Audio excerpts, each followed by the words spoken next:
네, 여러분 안녕하십니까. 뷰티풀 인터뷰 시간입니다. 오늘은 원픽 리포트의 송민석 이사님 모시고 현재 주식시장의 시황이라든지 여러 가지 이슈를 알아보도록 하겠습니다. 이사님 반갑습니다. 안녕하세요. 반갑습니다. 네, 이제 뭐 주기적으로 나와 주시고 계시기 때문에 아마 우리 구독자분들이 얼굴이 익숙하실 거다라고 생각이 되는데, 자, 국내 주식 관련해서 좀 질문을 드리겠습니다. 종전 논의가, 이란 미국 전쟁이 이제 종전 논의가 좀 활발하게 있고 뭐 2주 휴전 얘기가 있는데 뭐 이스라엘은 뭐 여전히 또 뭐 부인하고 있고, 이게 어떻게 돌아가는 건지 정말 뉴스를 보는 사람들의 입장에서 좀 헷갈리는데, 자, 이런 상황 속에서 어쨌든 종전 논의가 있고 이렇게 2주 휴전 이런 얘기가 있다는 것 자체가 어쨌든 조금 시장은 반기는 분위기입니다. 그래서 코스피도 다시 상승하는 모양새를 보이고 있는데, 자, 이 흐름이 이제 우리 송민석 이사님이 자주 나오니까 뭐 앞으로 한 달, 두 달 내에 어떤 흐름으로 바뀔 것 같으신지 혹시 그 전망을 좀 들어볼 수가 있을까요? 결론부터 얘기하면은 아직은 하방의 압박이 좀 크다고 생각을 합니다. 이 상승은 뭐 그냥 기술적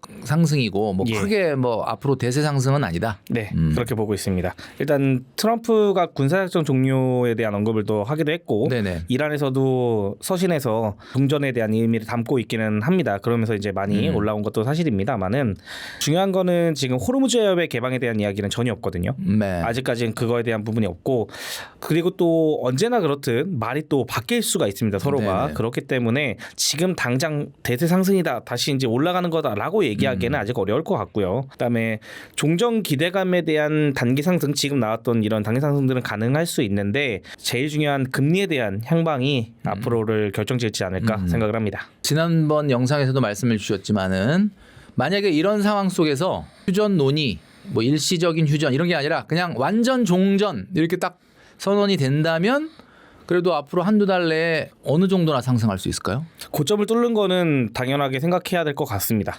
근데 금리의 압박 때문에 고점이라 하면 어느 정도를 얘기하나요? 현재의 최고점을 넘을 수 있는 힘을 분명히 가지고 있습니다.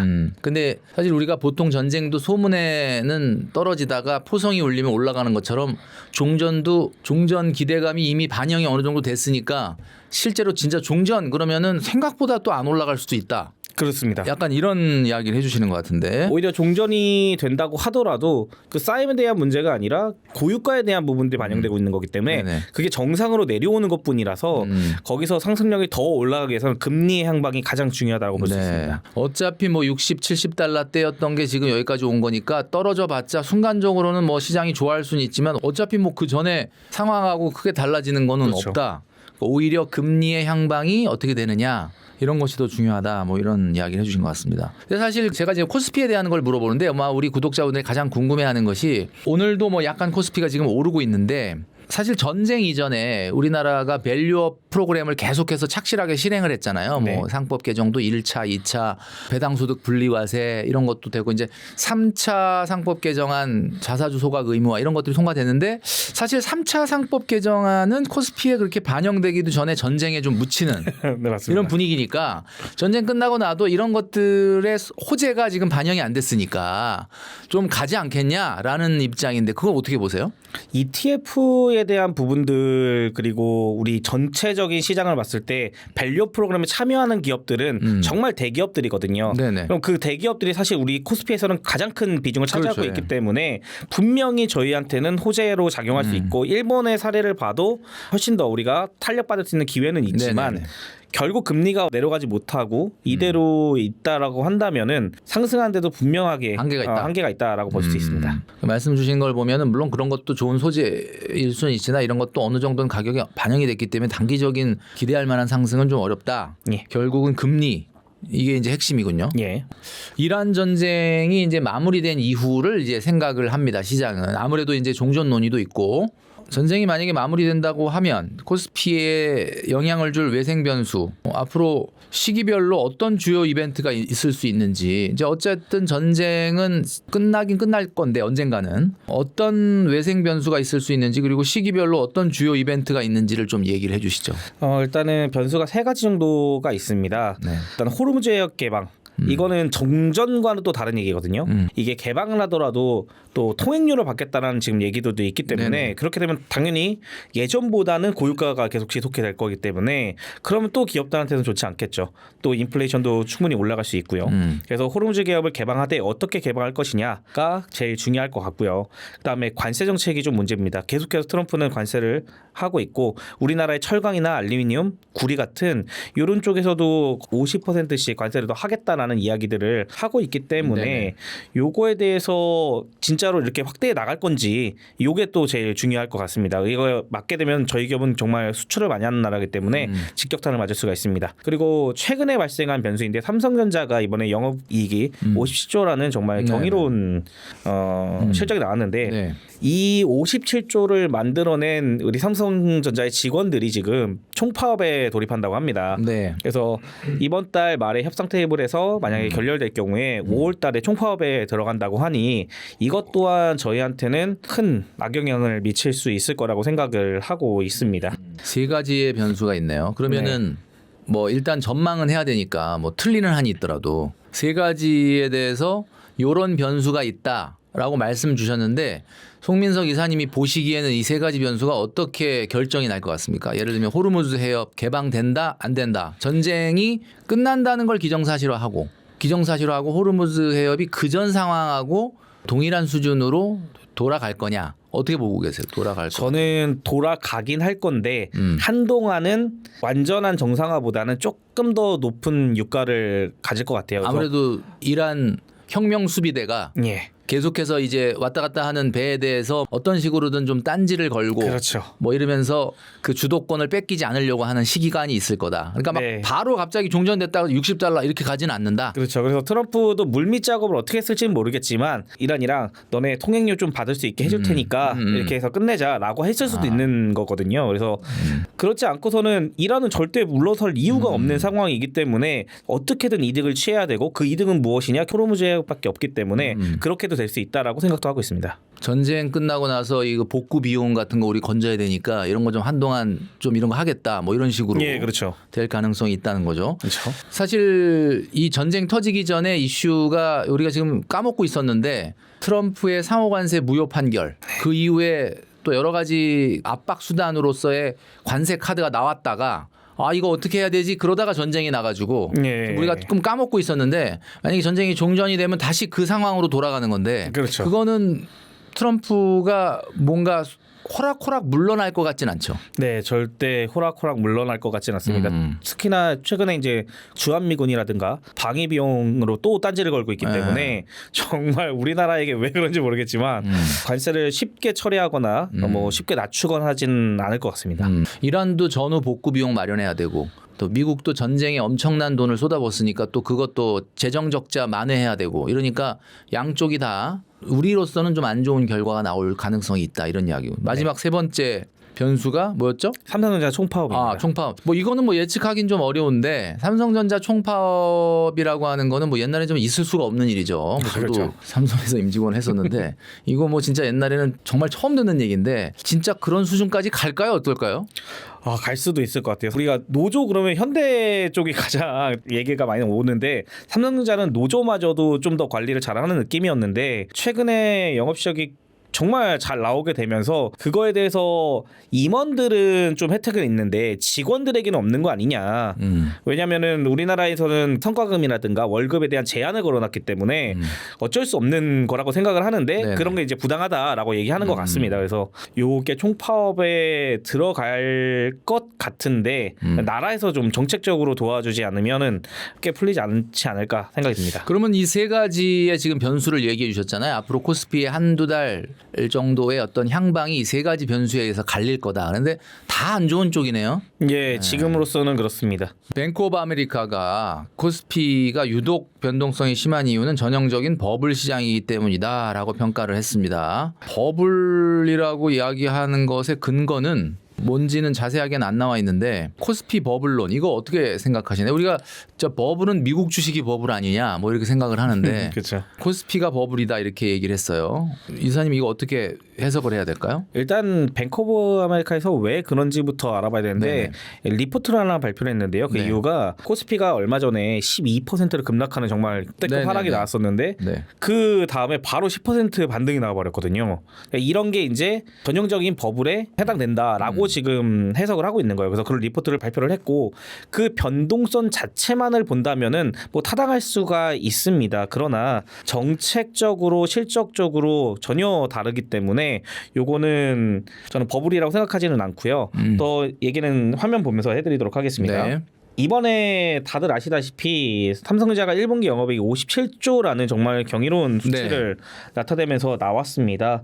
그래서 우리 기업들은 항상 코리아 디스카운트들을 맞이하고 있고 그 코리아 디스카운트를 당하면 얼마만큼 당한 거냐라는 것들을 궁금해할 때가 있어요. 네. 그러면 이제 똑같은 비슷한 반도체 업체든 TSMC라든가 마이크론과 비교를 하게 되는데 수치상에서 봤을 때 우리나라에서는 밸류에이션 격차가 40%가 나고요. 저평가가 35% 이상 저평가라고 불려요. 그래서 TSMC가 마이크론과 합쳐도 지금 57조가 안 나올 겁니다. 영업이익이. 그런데 삼성전자는 근데 그렇게 뭐 했음에도 시가총액은 불구하고 한 4-5배 되지 않나? 지금? 그렇죠. 지금 밑에 보시게 되면 57조, 하이닉스가 18조, 그다음에 TSMC가 35조 정도로 되어 있는데 실제로 이 자본 대비했을 때는 우리나라보다 차이가 진짜 많이 나거든요.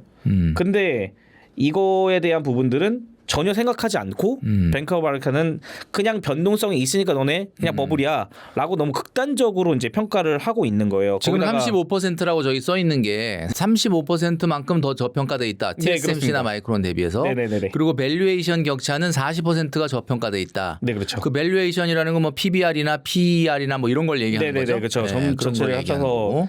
이제 기업마다 또 이제 체크하는 방식들이 다르니까 그 정도가 차이가 나고 있다라고 볼 수가 있습니다. 그러니까는 워낙 급변하는 주가에 사실 BOA가 이런 말 하면 안 되는데 BOA가 자기네들이 팔아알고 나가갖고 이렇게 떨어졌다 올라갔다 한 건데 다시 사고 싶은지 네, 그런 이야기를 한다는 것 자체가 그러니까 사실은 뭐 어떤 엄청난 근거를 댄다기보다는 최근에 있었던 코스피의 등락 폭이 너무 컸기 때문에 좀 버블이다 뭐 이런 이야기를 아마 한 것 같습니다. 네, 맞습니다. 정부가 환율 안정을 위해서 도입한 국내 시장의 RIA 계좌가 있었습니다. 우리 부티풀에서도 여러 번 소개시켜드렸는데 해외 주식 팔고 국내 주식에 돌아왔을 경우에 이 양도소득세 22%죠. 이거를 면제해주는. 근데 이제 100% 면제는 5월까지예요. 5월까지. 그렇죠. 그러니까 5월이 참 여러 가지가 종료됩니다. 뭐 부동산에 있어서의 그 다주택자들 중과세 유예도 종료가 되고 5월까지 돌아와야 되는데 이사님 보시기에는 어떤 미국 주식을 팔고 어떤 국내 주식을 잡는 게 제일 좀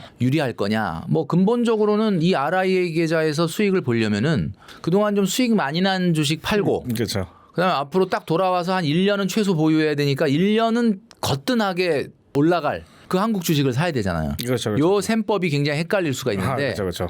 한번 요걸 좀 얘기를 좀 해주시죠. 지금 뭐 RIA 뭐 리아라고도 하시던데 이게 정말 감론을박이 많아요. 이게 실용성이 있냐 없냐. 사실 수익 안 난 사람들은 의미 없는 그렇죠. 거고 그건 수익 나도 수익이 나야 뭐 세금이 있는 네, 거예요. 그렇죠. 근데 이렇게 떨어져 있는데 갑자기 어떻게 수익이 나냐?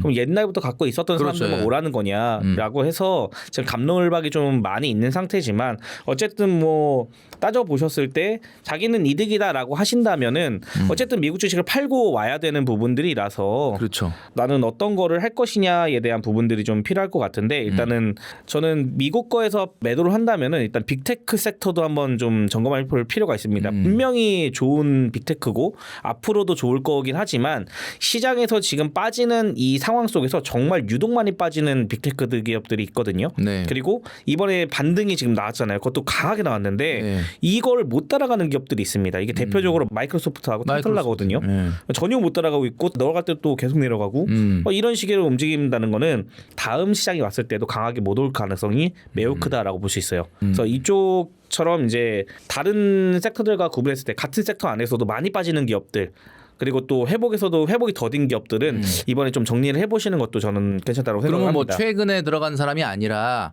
2022, 23, 24년도에 미국 주식에 투자가 돼서 수익은 굉장히 많이 났는데 언제 이걸 실현할까 고민 중이었는데 마침 또 보니까 좀 전에 말씀해 주셨던 것처럼 이번 반등도 쫓아가지 못하는 빅테크 기업들이 있으니 네. 그런 기업들을 갖고 있는 분들은 이번에 수익을 실현해라. 네, 그렇죠. 그래서 미국 주식을 팔고 5월 안에 뭐 5월 이후에 돌아와도 물론 뭐 100%는 아니지만 양도소득세 면제를 받을 수는 있지만 그 얘기를 하셨습니다. 그럼 돌아와서는 무슨 주식을 사야 됩니까? 돌아왔을 때가 이제 문제입니다. 지금 시장이 전체적으로 하락을 하고 있는 분위기이기 네네. 때문에 저는 사실 어떤 기업들에 대한 투자, 성장주에 대한 투자보다는 좀 안정적인 거를 좀 더 가져갔으면 좋겠어요. 그래서 배당주 같은 채권에 배당주라든가 채권 또 채권 ETF들 요즘에 계속 얘기가 나오고 있거든요. 채권 ETF나 또는 배당주도 좀 안정형 배당주들 있죠. 한국형으로 되어 있는 그래서 그런 좀 아직은 안정형에다가 들어가는 게 좀 더 좋을 거라고 생각을 합니다. 어쨌든 1년 동안 보유를 해야 되는 1년 동안 상황이잖아요. 보유해야 되니까. 그 중간에 팔고 다시 다른 거 사도 되는 거기 때문에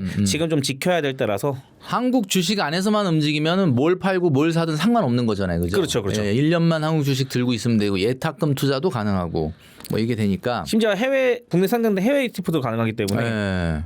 그러니까 어쨌든 국내 시장에 그냥 상장돼 있는 거면 다 되는 거니까 어쨌든 움직이는 거는 우리 안에서는 아무 상관없다. 네, 그렇죠.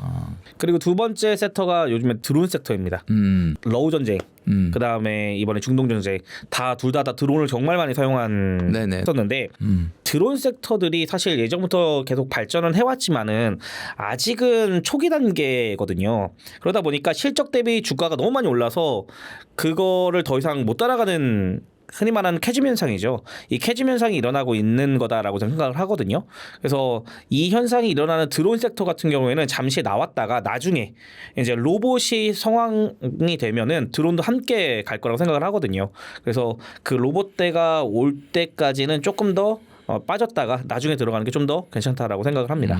RIA 계좌를 어쨌든 뭐 여러분 미국 주식을 25년 12월이죠.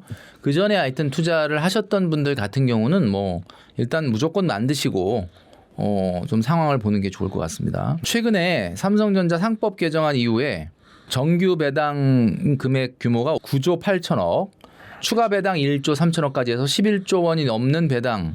거기에다가 16조 원 규모의 자사주 소각 계획까지 발표했거든요. 네. 자, RIA 계좌에서 돌아왔다. 뭐 또 돌아오지 않더라도 국내 시장에서 투자하시는 분들 사두면은 좀 좋을. 좀 전에 이제 배당 얘기를 해주셨는데 배당 수익이 높을 것으로 예상되는 국내 배당주가 있다면 어떤 게 있을까요? 일단은 배당하면은 뭐니 해도 금융입니다. 그래서 금융은 안정적이면서 배당도 잘 주기 때문에 가장 배당에 집중할 수 있는 특히나 이제 KB 그리고 뭐 하나은행, 기업은행 등이 있겠습니다. 기업, 금융, 지주 뭐 이런 네네네 것들. 그렇죠. 지주회사들, 금융회사들 이쪽으로 가시면 될 것 같고 삼성화재도 괜찮고요. 근데 사실 배당만으로 하시게 되면은 보통 우리가 파이어족이라고 하죠. 이게 월 뭐 300씩 나오면은 된다라는 식으로 생각을 하지만 300 이상을 받게 되면은 무조건 종합과세에 걸립니다. 네, 그러다 보니까 이걸 생각을 안 하시고 야 300만 받는구나라고 생각하시는 분들이 많더라고요. 근데 배당은 2천만 원이 넘어가게 되면은 무조건 종합과세를 하기 때문에 2천만 원을 안 넘는 선에서 하시기를 저는 권장을 좀 드립니다. 그래서 배당과 동시에 성장주도 함께 가져가야 된다고 생각을 해요. 네네. 그래서 배당주에 좀 더 집중을 하시고 싶으시다면 금융 쪽으로 아까 말씀대로 가시면 될 것 같고 배당과 성장을 함께 가져가려면 우리의 뭐 대표 기업이죠. 삼성전자, 하이닉스 그리고 현대차 이런 쪽이 성장과 배당이 함께 나오는 것들입니다. 요거 한번 사진 하나만 좀 네네. 보도록 하겠습니다. 자, 아까 말씀드렸던 대로 배당 집중은 이제 금융에 많이 집중하는 게 좋습니다. 네. 그래서 배당률이 거의 4.2%, 3.8%로 슈드에 맞먹는 배당률이 나오고 있습니다. 그러면서도 성장도 역시나 좋은 편이고요. 배당과 성장을 동시에 잡았네요. 네, 뭐 성장률이 높지는 않았지만 일단 배당이 굉장히 높기 네네. 때문에 안정적으로 가져갈 수 있는 정말 어떻게 보면 되게 인기가 많은 금융이고요. 그다음에 아까 말씀드린 대로 배당과 성장을 가져가는 건데 배당은 사실 거의 2배 이상 차이가 나긴 합니다. 하지만 주가 상승으로만 보게 된다면 38%, 48%로 굉장히 큰 성장을 이루거든요. 그래서 네네. 저는 이 두 가지를 섞어서 최대한 이제 배당을 받을 수 있는 거 2천만 원 이하로 잡아서 성장주 쪽으로 조금 더 갔으면 좋겠고 만약에 나는 돈이 그렇게 많지 않아서 2천만 원 넘길 일이 없어라고 생각을 하신다면은 저는 오로지 성장주 쪽으로 가시는 것도 저는 좋을 거라고 생각을 해요. 다만 지금 바로 모든 걸 매수할 수는 없고요. 한 번 더 조금 더 내려온다면 지금의 반등장이 끝나고 하락이 나온다면 그때부터는 분할 매수를 적극적으로 해보시는 거를 저 추천드리고 싶습니다. 그러면 이제 배당 얘기가 나왔으니까 국내 배당 ETF 중에서 올해 조금 특히 더 주목을 좀 해봐야 되겠다라고 하는 ETF가 있다면 어떤 게 있을 수 있을까요? ETF가 나오는 것들 중에서 제가 몇 개를 좀 뽑아왔습니다. 첫 번째는 코덱스 200 타겟 위클리 커브드 콜이고요. 두 번째는 코덱스 금융 고배당 탑 10 커브드 콜입니다. 그리고 세 번째는 라이즈 코리아 밸류업 커브드 콜입니다. 지금 세 가지의 가장 중요한 거는 커브드 콜이라는 얘기입니다. 네. 그래서 굉장히 높군요. 15. 그래서 저 연배당률이 정말 어마어마하죠. 커브드 콜이라는 거는 예전에는 정말 인기가 갑자기 있었다가 확 식었던 게 우리나라는 박스 장세였기 때문에 그 커브드 콜에 대한 부분들이 굉장히 또 좋았을 수 있는데 네. 약간 우하향을 계속하다 보니까 이거 배당은 잘 나오는데 자꾸 내 자산이 줄어드네라는 모습들이 있었는데요. 요즘에는 이제 그런 옛날의 방식보다는 버전이 2.0 그리고 거의 3.0에 지금 나오려고 하는 부분들이 네. 있는데 이 2.0에서는 예전에는 커브드 콜이 상승하는 것은 못 먹고 하락하는 건 그대로 맞고 오로지 박스 장세에서만 할 수 있었던 거였는데 우리나라 말고는 박스 장세가 그렇게 많이 있는 편이 아닙니다. 그러다 보니까 인기가 점점점 이제 또 죽게 되었었는데 최근에는 이 상방으로 올라가는 걸 어느 정도 먹을 수 있도록 좀 개편이 되고 있습니다. 네. 그래가지고 지금 당장의 장세는 빠지더라도 복구할 수 있고 그 다음에 아까 말했던 대로 공전이 선언이 되고 그다음에 유가가 정상화가 된다면 상승이 크게 나오지 않더라도 한동안 박스 장세까지도 나올 수 있는 거기 때문에 저는 배당률이 높은 커브드 콜에다가 투자를 하시는 것도 괜찮다라고 생각을 합니다. 다만 여기다가는 높은 비중을 실어서는 안 됩니다. 좀 안정적으로 가셔야 될 것 같고요. 그래서 타겟 위클리 같은 경우에는 15.2%. 여기에는 이제 방어주들이 좀 많이 들어가 있어요. 코덱스 200이다 보니까 네네. 방어주들도 함께 있어서 방어에 대한 부분들도 훨씬 더 잘 되는 모습이 있고요. 그다음에 금융 무배당주 같은 경우에는 아까도 말씀드렸던 대로 은행주들은 배당을 원래 잘합니다. 대신에 지수 자체가 그렇게 많이 움직이는 타입은 아닙니다. 그러다 보니까 기초자산 자체가 크게 움직이지 않는 아이들이다 보니까 또 커브드 콜이 매력적일 수 있겠고요. 그다음에 코리아 밸류업 같은 경우에는 지금 당장의 우리나라의 밸류업 물론 좋게 작용하고 있지만은 금리에 대한 부분들 해외에서 들어오는 뭐 트럼프에 대한 관세라든가 유가라든가 이런 것들로 다 막혀 있는 상태입니다. 그래서 제일 중요한 거는 커브드 콜은 떨어지지 않는 시장에서 해야 됩니다. 하락의 시장에서 하는 게 아니라 박스나 내가 상승분을 못 먹더라도 그래도 상승장에 해야 내 자산이 지켜집니다. 그러다 보니까 지금의 상태가 단기 하방이 열려 있을 수 있지만 이게 떨어지고 난다면은 성장주 함께 한 비중 10에서 15% 정도는 집어넣어서 한번 보면은 좋겠다라고 해서 연배당률 15%에서 16% 정도 되는 상승분을 크게 먹지는 못하지만 연배당률이 좋아서 우리 기다리는 동안 또 재미를 쏠쏠하게 볼 수 있는 이 세 가지가 저는 가장 좋겠다라고 생각을 하고 있습니다. 네. 뭐 미국 시장을 좀 보면 최근에 이제 작년 하반기죠. 그때부터 뭐 미국 주식은 뭐 전혀 상승 힘을 쓰질 못하고 오랫동안 사실 기울기가 누워 있었습니다. 그래서 거기다 이제 전쟁까지 또 나면서 좀 지지부진한 흐름인데 이러다 보니까 S&P 500 나스닥이 지금 사실은 엄청 싼 거다. 왜냐하면 뭐 미국 주식의 그동안의 이렇게 행보를 보면은 2022년도 금리 인상 말고는 뭐 15년 동안 계속해서 꾸준히 올랐는데 아마 이렇게 안 오른 거는 미국 주식을 보신 분들이 아마 내 눈으로 본 기간 중에 이렇게 오래 미국 주식이 안 오르는 기간이 없다. 뭐 이렇게 얘기하시고 계시거든요. 그래서 지금이 오히려 기회 아니냐 뭐 이렇게 생각하시는 분들도 있는 것 같아요. 지금 미국의 ETF 포트폴리오에서 미국 ETF를 지금 좀 본격적으로 늘려보는 타이밍이다라고 얘기하는데 이 의견에 대해서 이사님 어떻게 생각하십니까? 저는 맞다고 생각을 합니다. 그런데 단기적으로 보느냐 아니면 장기적으로 보느냐에 대해서 다르는데 만약에 제가 신규로 투자하는 사람이라면 저는 한 번 더 떨어지는 걸 기다렸다 투자할 것 같아요. 근데 신규로 투자하는데 나는 되게 장기로 본다. 이러면 어떻습니까? 신규로 투자하는데 나는 한 5년 이상 이후에나 돈을 찾을 거다. 이러면은 좀 지금 싸다고 볼 수 있나요? 싸다 라고 보기 사실 어렵다고 생각해요. 왜냐하면 빠진 부분이 생각보다 얼마 안 빠졌고 조금 더 빠질 여력이 있다 보니까 한 번 더 떨어지기 시작하면은 그때부터 본격적으로 모아가시는 거를 추천드리고 네네네. 이미 가지고 있으셨던 분들은 원래 기간마다 뭐 나는 매월 얼마씩 사, 난 매월 얼마씩 사라가 있다니까 그분들은 그대로 그냥 진행하시는 게 더 좋다고 생각을 합니다. 가격 변동폭이 올라가도 사야 되는 거고 떨어져도 사야 되는 거기 때문에 그분들은 지속적으로 사시고 신규분들만 신규분들. 한 템포만 쉬었다 가자. 한 템포만 쉬었다 가자. 네. 조금 더 떨어지거든 하는 게 좋겠다. 네.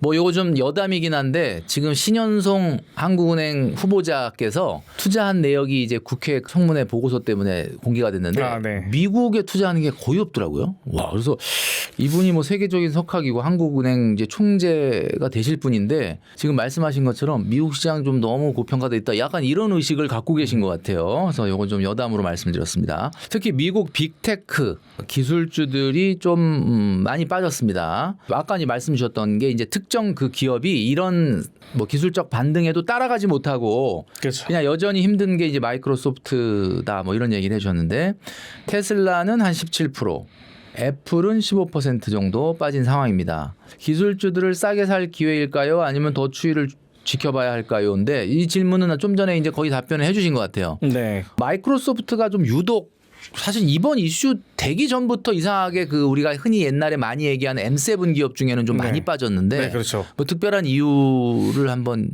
일단 볼게 제일 있을까요? 중요한 거는 마이크로소프트 하면은 생각나시는 게 뭐가 있나요? 아무래도 뭐 소프트웨어에 그쵸. 강한 기업이니까 윈도우 말고는 없는데 윈도우 지금 10부터 지금 11, 뭐 12도 이제 나오고 있는데 다 반응이 좋지가 않습니다.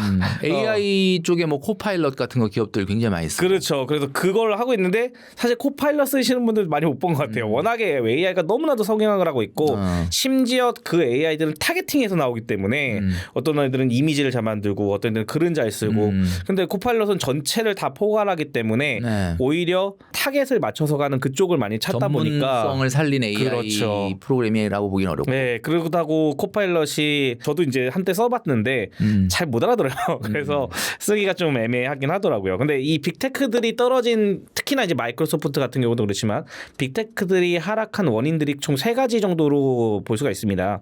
일단은 AI 설비 투자를 진행하다 보니까 현금흐름이 악화된 부분들이 좀 더 있겠고요. 그 다음에 중동 전쟁 때문에 고유가가 이제 되다 보니까 영업 비용도 상승을 하고 또 인플레이션이 이제 올라가게 되면서 금리 상승까지 압박을 받으니까 기업들이 양면 초과가 된 것 같아요. 근데 이렇게 해서 지금 싸게 사는 타이밍이냐라고 한다면은 저는 계속해서 압박받을 것 같거든요. 아, 네네. 그러다 보니까 한 번 더 빠지고 나서 들어가시는 게 좀 더 괜찮지 않을까 생각합니다. 뭐 당연히 매번 하는 얘기지만 아주 장기적으로야 뭐 빅테크 기업들이 전망이 좋은 거는 사실이죠, 그죠? 예, 아주 장기적으로라는 예, 제한이 있긴 한데 그래서 최근에 제가 보니까 나스닥과 나스닥 100을 보면은 올라가는 날 항상 나스닥보단 나스닥 100이 더 올라가고 이랬는데 전쟁 이후에는 뭔가 빠질 때 나스닥보다 나스닥 100이 더 빠지고 올라갈 때는 나스닥보다 나스닥 100이 더 못 올라가고 약간 이런 느낌이 나더라고요. 네. 저들이 보다 보면은 지금 말씀해 주신 맥락과 좀 비슷한 맥락이 아닌가 생각이 드는데 슈드나 제피 뭐 저희 나오실 때마다 뭐 이런 얘기를 드리는데 굉장히 인기 있는 이런 ETF들 미국의 인기 있는 아주 뭐 전통적인 이런 배당 ETF들의 상황 지금 현재는 좀 어떻습니까? 여전히 좋습니다. 아니 오히려 좋습니다. 오히려 이런 시장에서 오히려 방어적이고 더 좋다. 그렇죠. 네, 화면 보시면서 또 말씀드리겠습니다. 슈드하고 제피를 준비해봤는데요. 슈드 같은 경우에는 언제나 그렇듯 3.8에서 지금 4.0까지도 이제 나오기도 하고요. 네네. 굉장히 이 수치면은 거의 채권 수준으로 좋은 거기 때문에 너무나도 괜찮고 또 성장주들 또 따라가지 않습니까? 지금 그러다 딱 보니까 3.8이니까 지금 미국 국채 10년물 금리랑 비슷하네. 그렇죠. 밑에 있는 파란색 선이 슈드고요. 위에가 제피입니다. 그래서 한동안 조금 배당이 좀 줄다가 다시 이제 본격화되면서 올라오기 시작하고 있습니다. 조금 더 회복 시세를 좀 전망하는 것 같고 지수가 이제 아무래도 조금씩 올라가는 부분들이 있다 보니까 그걸 따라서 온 것 같은데 뭐 어쨌든 지수가 성장하는 것보다 이 슈드 같은 경우에는 계속 복리를 노리는 거다 보니까 이 슈드는 항상 어쨌든 가지고 있어야 되는 거다 보니까 오히려 이런 시장 안정성이 더 필요한 시장에서는 더 각광을 받고 있고요. 제피 역시도 굉장히 준수한 7.5%가 되는 분배를 갖고 있고 요 17.5%가 사실 아까 말씀드렸던 커브드 콜 같은 경우에는 보통 15에서 16%가 나오는 것들도 꽤 많습니다. 네네. 그런데 제피가 그럼에도 불구하고 인기가 많은 이유는 분배율이 분명히 조금 더 내려가긴 하지만 그만큼 지수를 쫓아갈 수 있기 때문인 거거든요. 그러다 보니까 우리나라에서도 이런 것들을 만들려고는 하고 있지만 완벽히 쫓아갈 수 있을 만한 것들은 잘 안 나오기도 하고요. 나와도 뭐 슈드를 따라간다라고 했을 때 뭐 솔에서 있는 미국 다우존스, 미국 배당 다우존스 정도가 되겠는데 그것도 배당 수익률이 좀 못 따라가는 경향이 생깁니다. 그래서 아무래도 슈드와 제피는 아직까지는 타이 추적을 불허하고 있다라고 볼 수가 있을 것 같습니다. 네, 뭐 이거 계속 사모으시는 분들이 굉장히 많기 때문에 좀 질문을 드렸고요. 아직까지 굉장히 잘 방어적으로 뭐 지금 장이 안 좋은 거에 비해서는 상당히 좀 상대적으로 좋다 이렇게 말씀드릴 수 있다라는 얘기입니다. 미국 주식이 이제 하락 전망이 계속 나오고 있는 상황인데 인버스 ETF 상품을 포트폴리오에 추가할 필요가 있을까? 얼마 전에 보니까 우리 그 한 조사에 자산운용사 조사 보니까 최근에 가장 2030들이 많이 투자했던 것 중에 하나가 전쟁으로 인해서 인버스 또 뭐 곧버스 이런 것들이 가장 많았다 그러는데 이번에 이제 코스피 같은 경우는 반등이 좀 세게 나오면서 그분들의 손실이 굉장히 컸다라고 얘기하는데 지금 미국 주식 같은 경우는 그러면은 지금 좀 전에 말씀드렸던 것처럼 인버스 ETF 같은 거 투자를 한번 생각해 볼 필요가 있나요? 어떻게 계속 약간 조금 한 번 더 한 타임 더 뭐 좀 하락이 있을 수 있다 이런 얘기를 하시니까 네네. 어떻게 단기적으로는 저도 찬성이긴 합니다. 하지만 비중도 낮게 잡아야 될 거고 그리고 이번에 하락이 엄청 크게 올 것 같지가 않습니다. 그러다 보니까 그걸 먹기 위해서 굳이 인버스를 들어갈 필요는 저는 없다고 생각을 해요. 근데 단기적으로 그래도 나는 할 거야라고 한다면은 언제 나갈지는 모르겠지만 오늘부터 아마 사모셔야 될 거라고 생각을 하게 되거든요. 근데 우리나라 2030들이 곧버스를 샀는데 이분들이 최근에 움직임에서 물린 것뿐만 아니라 몇 개월 전에도 한번 박스를 띄면서 인버스가 상승하려고 준비를 한번 한 적이 있었어요. 네네. 그래서 그때부터 밀려셔가지고 추가 매수를 안 했다면 마이너스 60에서 70% 그 정도까지 가 있으신 분들이 정말 많을 거고요. 추가 매수를 했다 하더라도 마이너스 한 40% 30%는 충분히 당하고 계실 거라고 생각을 하거든요. 그래서 곧버스가 특히나 이제 더 곧버스 계산을 이게 하는 방식들이 일마다 하기 때문에 이거를 그냥 2배만 한다. 코스피가 2% 빠지면은 4% 올라간다 이렇게 생각하시는 분들이 많은데 전혀 그렇지 않거든요. 이게 이제 누적돼 가지고 복리로 빠지기 때문에 엄청난 손실을 볼 수가 그러니까는 있습니다. 원래 상승할 때 똑같이 1% 올라도 올라간 상승해서 1% 올라간 거와 또 상승한 데에서 1% 떨어지는 거는 낮았을 때 1% 떨어지는 거랑은 또 완전 다른 완전 거잖아요. 다른 얘기죠. 네, 그러니까는 이제 계속 그 부분에 대해서 많이 올라간 다음에 떨어지면 올라간 거에 퍼센테이지를 곱하는 거니까 사실 뭐 근본적으로 인버스 할까요, 곧버스 할까요 이런 시각 자체가 투자에서는 사실 안 되는 거 아니겠습니까? 아마 우리 대부분 구독자분들도 아시겠지만은 그렇죠. 그런 시각 자체를 가지고 주식시장에 있다는 것 자체가 시각이 너무 단기적이다라는 거잖아요. 그렇습니다. 이러면 뭐 사실 좋을 수도 있지만 굉장히 힘들어질 수도 있다는 거. 이렇게 불안정한 시기에 뭐니 해도 미국 국채, 미국 채권 ETF를 찾는 경우도 있습니다. 지금 채권 ETF 중에서 좀 주목해볼 만한 것들이 있다라고 하면 어떤 것들이 있을까요? 채권 이것도 화면을 보면서 네네. 말씀드리도록 하겠습니다. 채권 하면은 일단 뭐 장기채도 있고 중기채도 있고 많지만 일단은 지금 현재로서는 초단기채가 가장 좋다고 생각합니다. 아까 말씀드렸던 대로 어차피 저희는 우상향을 할 거라고 생각을 하고 이번에 하락이 그렇게 클 거라고 생각하지 않습니다. 그렇기 때문에 장기적인 것들보다는 초단기로 해서 이 친구들 언제든지 빠져나올 수 있게끔 만드는 것들을 저는 추천을 드리고 SGOV 같은 경우에는 3개월 이내 정말 초단기 채권이거든요. 이게 3.5% 정도 지금 배당 수익이 나오고 있고요. SHV 같은 경우에는 3년 미만으로 해가지고 지금 단기 국채로 되어 있습니다. 가장 유명한 거기도 하고요. 가장 많은 사람들이 지금 찾고 있습니다. 그래서 이 친구들의 변동성은 사실 채권이잖아요. 원금은 그대로이면서 네. 은행 이자 받듯이 그냥 받으면 네. 되는 건데 제일 중요한 게 매월 줍니다. 월마다 주니까 또 요것도 또 쏠쏠하거든요. 사실 네. 우리나라 은행 이 정도 안 주거든요. 우리나라 은행에 넣을 바에는 차라리 이런 초단기채를 하는 것이 훨씬 더 좋고요. 또 변동성이 없기 때문에 원금을 또 지킬 수 있다는 장점이 있습니다. 그래서 은행에 넣는 것보다는 저는 만약에 은행에다가 차곡차곡 돈을 모으시는 분들이 있다면 저는 채권을 더 투자하시라고 말씀을 드리고 싶고 그다음에 스태그플레이션이 오게 돼서 우리가 금리가 이제 상승을 해야 될 수밖에 없는 상황이 온다면 채권 가격이 떨어지겠지만 그러기가 진짜 힘들거든요. 지금 사실 인플레나 고유가 상황만 보면 금리는 올라가야 됩니다. 그런데 미국에서 계속 막고 있고 현 상황을 유지하려고 하고 오히려 더 내리려고 하고 그럼 금리가 인하되면 인하될수록 채권 가격 자체도 상승을 할 수 있기 때문에 거기서도 이득을 볼 수가 있습니다. 그래서 지금 당장에서는 저는 무조건 단기채는 SGOV와 SHV 두 가지로 하면 좋겠습니다. 뭐 사실 아까 앞서서 얘기했지만은 금리가 인하되기가 앞으로 쉽지 않기 때문에 채권에 투자한다면 너무 장기채를 사기는 좀 부담스럽고 지금 말씀 주신 건 아주 초단기채 네. 그러니까 포트폴리오의 전부가 아닌 아주 일부를 담는 방식 그거 말씀하시는 거죠? 그렇죠, 네, 그렇죠. 그렇게 가야 되지 않을까 생각을 합니다. 미국 주식을 중심으로 ETF 포트폴리오를 꾸린 분들 같은 경우는 언제 내가 투자를 시작했느냐에 따라서 물론 달라지겠지만 지금 어떻게 좀 리밸런싱을 가져가면 좋을지 좀 조언을 해주시죠. 제가 오기 전에 포트폴리오를 한번 좀 짜봤는데요. 화면 한번 보시죠. 여기 보시면은 국내 반도체 성장주죠. 저희 이제 SK하이닉스나 삼성전자의 15%. 그다음에 미국 빅테크 성장주들 그 마이크로소프트나 테슬라들을 제외하고 기존에 있었던 애플이든 알파벳이든 뭐 상관없이 그런 쪽에다 15%를 넣어서 일단은 가지고 있는 기초 자산을 먼저 가지고 있는 것이 중요하다고 생각을 하고요. 그다음에 지금 여기 보시면 굉장히 중요한 게 단기채가 지금 40%에 육박을 하고 있습니다. 예. 이게 안정형 배당 ETF가 이게 슈드를 얘기하는 거거든요. 네네. 슈드와 단기채만 해도 거의 4% 가까이 되는 요 부분들이 60%를 차지하고 있습니다. 굉장히 크죠. 근데 요거는 지금 당장의 포트폴리오입니다. 지금 당장의 포트폴리오고 이거는 옆에 보이듯이 분기별로 리밸런싱을 계속해줘야 됩니다. 지금은. 그럼 지금 이거 보여주시는 게 지금 현재 2026년 4월 기준으로 해서 한 4월 5월 정도에 적용할 만한 자산 배분 네, 그렇습니다. 그렇습니다. 요거 하기 전에 예전에도 한번 포트폴리오를 한 적이 있었는데 그때는 단기채나 이런 것들이 좀 적고 성장주 위주로 있는 상태였지만 네네. 지금은 특히나 이제 반등이 나온 상태이기 때문에 지금부터 이제 하락을 하게 된다면은 지금 현재의 자리가 되게 고비가 될 수가 있습니다.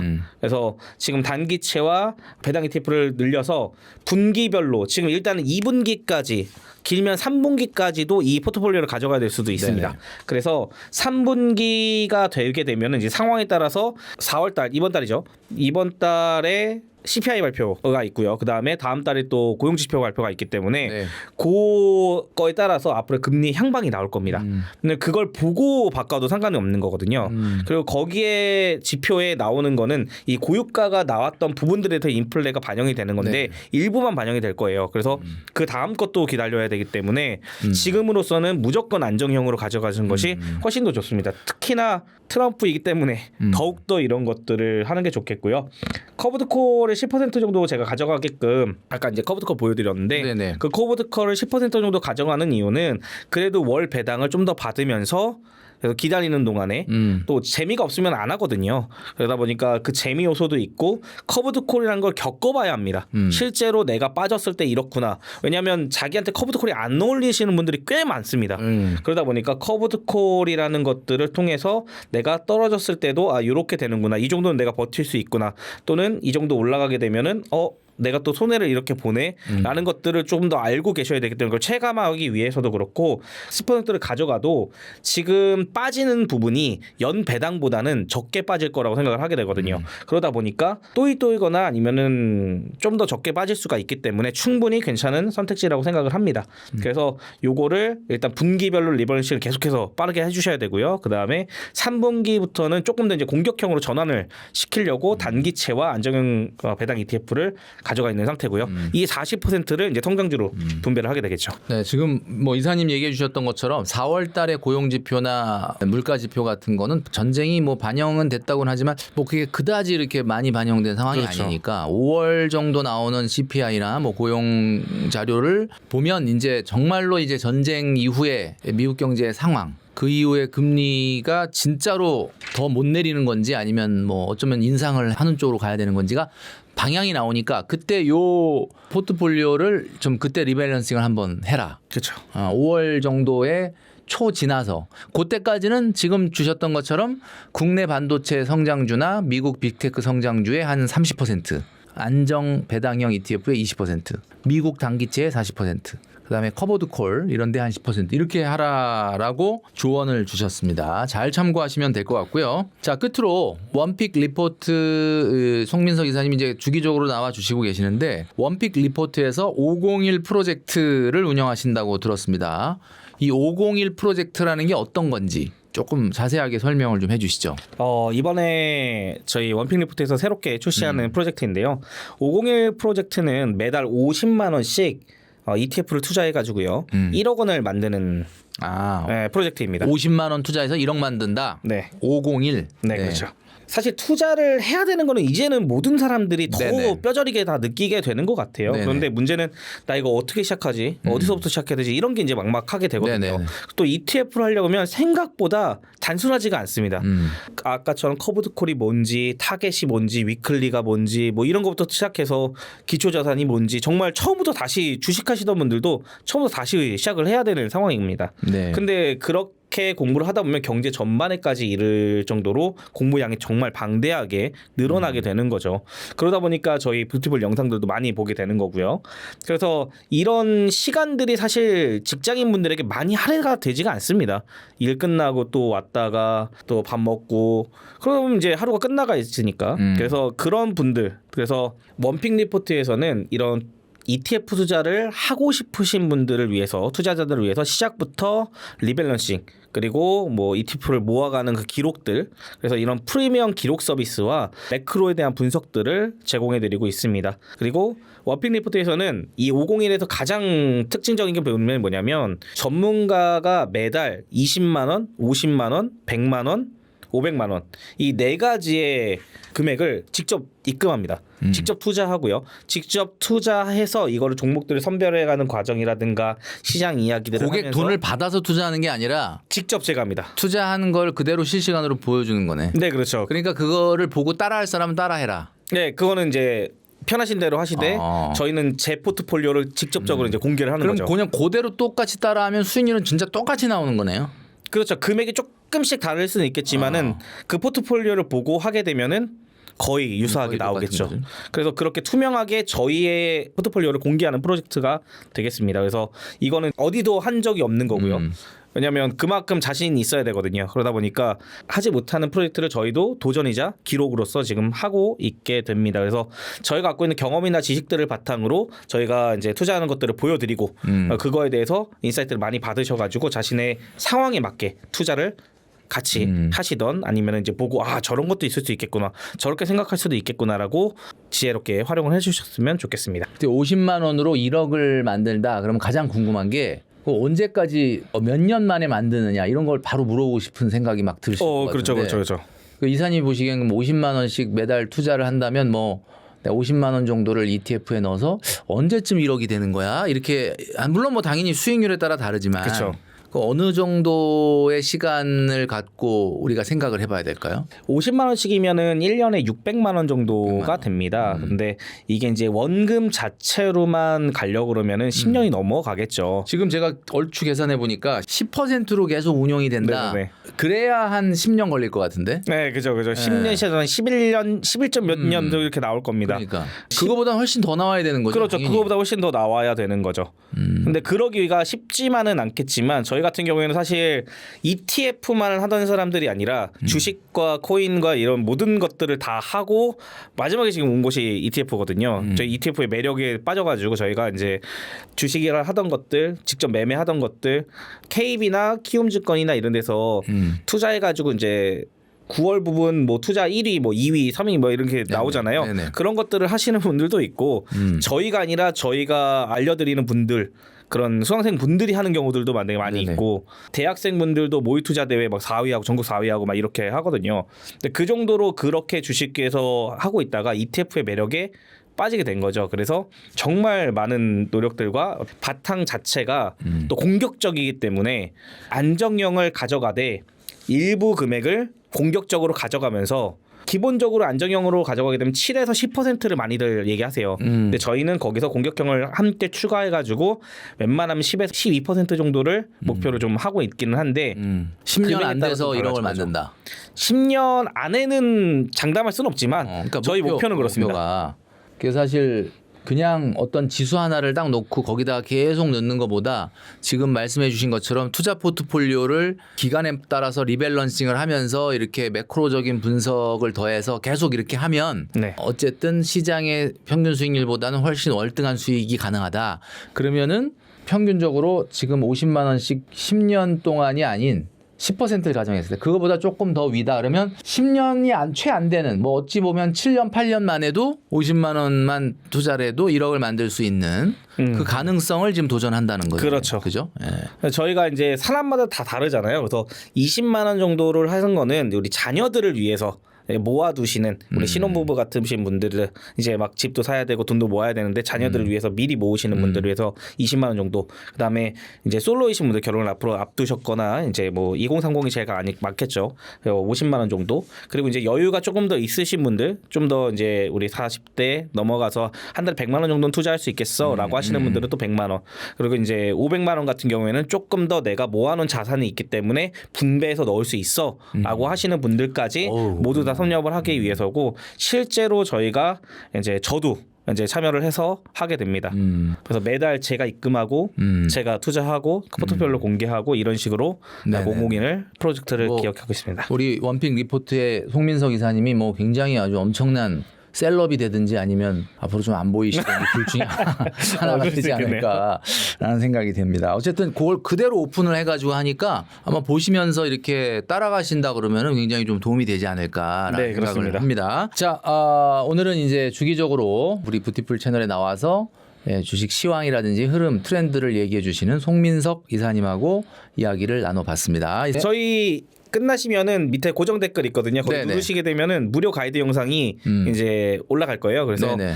고정 댓글을 누르셔가지고 502 프로젝트 어떻게 참여할 수 있는지 예. 요거를 이제 무료 가이드 영상 바로 보실 네네. 수 있도록 해놨습니다. 고정 댓글을 보시면 이 501 프로젝트가 어떻게 진행이 되는지 또 영상으로도 보실 수 있다고 하니까 많은 관심을 부탁을 드리겠습니다. 자, 오늘 이사님 나오셔서 감사합니다. 감사합니다. 네.